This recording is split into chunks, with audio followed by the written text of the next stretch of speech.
Amici di Rignole, bentornati a Non è mai massa tardi per imparare il dialetto. Ancora vi farò una specie di esempi di parlare dialetto fra varie zone del Trentino, così vedete anche un po' come che sta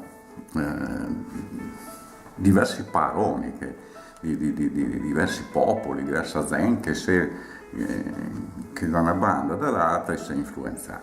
Allora, per esempio, partendo da Donca, che vuol dire dunque, adunque, pertanto, però, per questo, a Arco si dice donca, a Baselga en donca, a Borgo donque, a Cles donc, a Fondo en donc, a Moena dunque, a Revò sicché.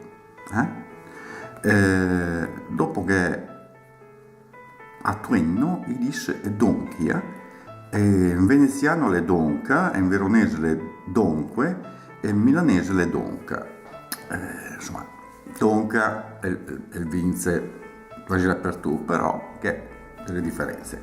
Ciappà, nel senso di preso, pigliato, conquistato. Allora, a Arco, ciappà. A Borgo si dice ciappà con doppi. A Corredo ben su, a Fondo conquist, a Riva conquista, cioè tra Riva Arco da ciappà a conquistare. A Strigno conquisto, a Trento conquistare, faccio.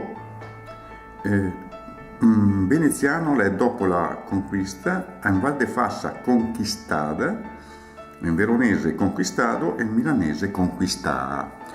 Un altro termine è nada, andata. A Arco na, quando è a Baselga nada, a Borgo andata, quasi italiano, a Cles portada, a Corredo nia. Pogem Moena sita, le sita. A Riva andò, ma a Canada. A Loredo sta, a Strembo volesnar, a Trento nada, a Val de Fassa zita, in veneziano se andata, veronese l'era andata, milanese l'è andata.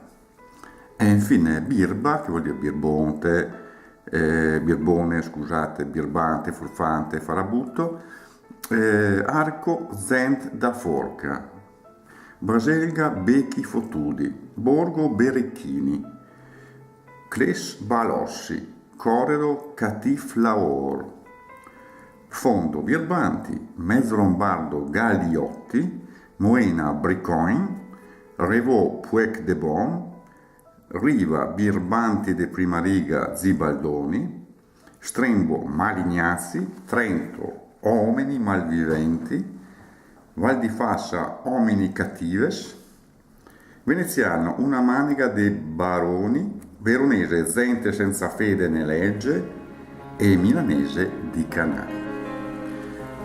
Vi mando alla prossima puntata di Non è mai massa tardi per imparare l'italiano. Alla prossima.